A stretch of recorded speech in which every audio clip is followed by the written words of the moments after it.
yung artista na yan, walang iba kundi si Miss Gretchen Barreto. 100% na may kinalaman siya at gawa na lagi sila magkasama ni Mr. Atong Ang. Panawagan ko lang sa kanya para naman medyo maano siya, makipagtulungan na lang siya sa akin. Sa mahal kong presidente, BBM, sir, sana pakinggan mo naman yung mga pamilya ng namamatayan.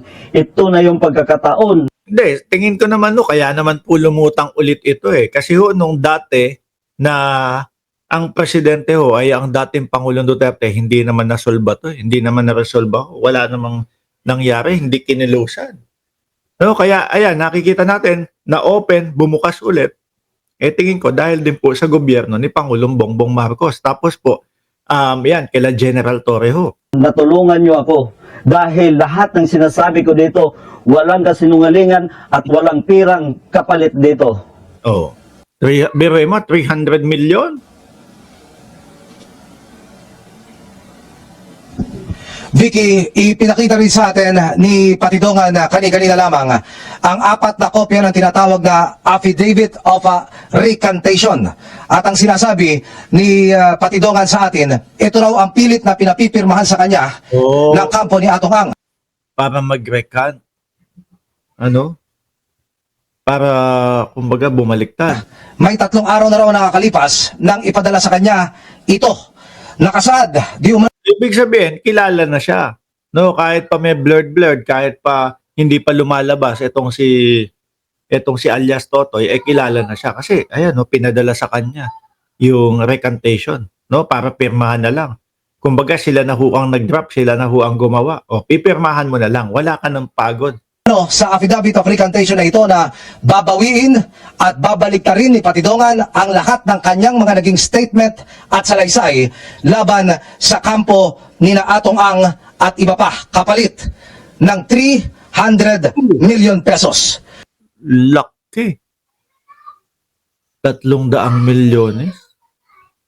Alam niyo naman po si Atong Ang talagang napakayaman po niya. Super yaman mga bossing. Si Patidongan, Vicky, ay nagtagal nang nagtatrabaho na sa kampo ni Atong Ang. May 15 taon na ang nakalilipas. Siya ay nagsimula bilang bodyguard at hanggang sa marating ang posisyon bilang chief security ng mga farm ng kampo ni Atong Ang, pati na ng mga sabungan nito, di lamang sa Metro Manila, kundi sa mga karatig na probinsya. Mahigpit ang seguridad kung nasaan kami ngayon. Ito raw ay ipinadala ng National Headquarters ng Philippine National Police para matiyak na nasa ligtas na kalagayan si Patidongan. Vicky. Hirap ng sitwasyon. Sabi ni Aniram, Victorino, may tiwala na si alias Totoy sa gobyerno kaya lumutang na siya. May God bless and keep you always. Isang mabilisan ulit, mga kababayan. Ano naging papel mo dito sa missing sa Bungero? Ba't ikaw ay kasama sa kinasuhan? Sa totoo lang, wala akong kinalaman dyan at isa lang akong utusan niya na bilang farm manager. Ikaw pala yung kakasuhan bukas ni Atong Ang. Ano masasabi mo? Parang kinasuhan niya na rin yung sarili niya dahil ako kakasuhan niya. Ay siya naman nag-uutos ng lahat. Katulad ng sinabi niya, nag-extortion daw ako ng 300 million. Para alam ng lahat, hindi ko kaya. Sabi ni Sir Jose Rosal, si Atong Ang, negosyante, hindi mamamatay tao. Di ba? Yun po yung kailangan niyang idepensa sa kanyang sarili doon sa mga sinasabi. Tingin ko, paggising natin bukas ng umaga, meron natin pong magiging sagot dito. Si Charlie Atong Ang, mga kababayan. At sigurado po, yun po ang ating live para bukas ng umaga, mga kababayan. Yung sagot po, Sa atin naman po, mga boss chief, sir, lagi pong dalawang panig. Kung magpapa-interview dito si Bato de la Rosa, di-interview natin. Di ba? Walang problema. Bukas po, yan ang aabangan natin. Yung sagot po ni Charlie Atong Ang, mga kababayan. Tsaka Gretchen Barreto kasi nabanggit na din ang kanyang pangalan.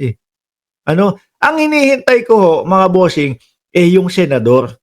Kala ko nga yung Erwin de la Rosa, yun na yung senador Bato de la Rosa Kasi yung dalawang congressman na sinasabi Dalawang congressman, isang senador, yung dalawang congressman ho, ay nabanggit na yung pangalan ni Tebes tsaka ni Patrick Antonio, dating congressman ho.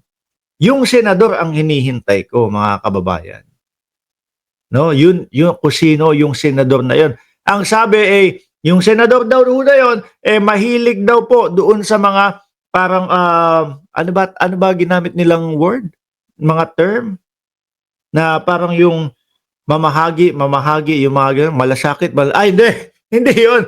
No, parang malasakit lang po, mga kababayan. Yung ginamit na term, pero hindi sinabing malasakit. Yang tanggapin yung pera niya. Sinabi niya na nga sa social media na bilyonaryo ako. Patunayan ko na lang na ako isang bilyonaryong mini. Yun lang ang Yun, mahilig mag-charity. Mabuti na lang at laging nandiyan si Mood Covers. Para umalalay. masasabi ko sa kanya.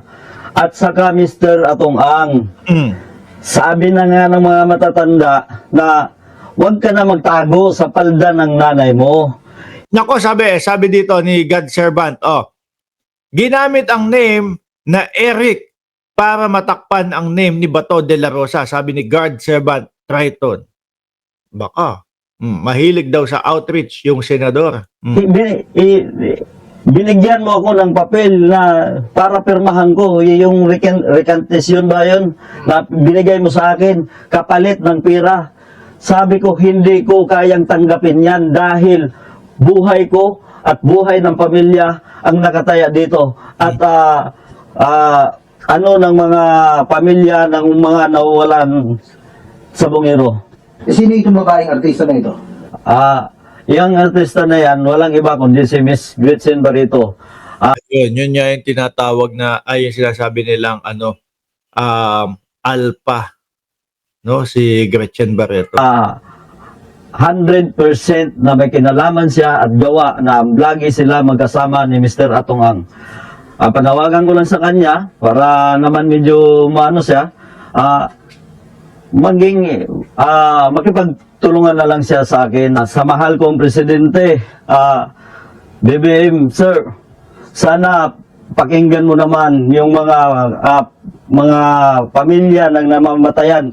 Ito na yung pagkakataon na tulungan nyo ako. Dahil lahat ng sinasabi ko dito, walang kasinungalingan at walang pirang kapalit dito. Bukas po, mga kababayan, ganap po na 10:00 ng umaga, mga boss, Chief Amo Sir. Kung may sagot na po si Charlie Atong Ang dito po sa panayam kay alias Totoy, yun po ang ating main topic, 10:00 ng umaga. No? Sa ngayon po, magpapaalam muna ako. Maraming salamat, mga boss, Chief Amo Sir. No? Antabayanan niyo po yung 10:00 ng umaga na vlog natin. Paalam hanggang sa muli.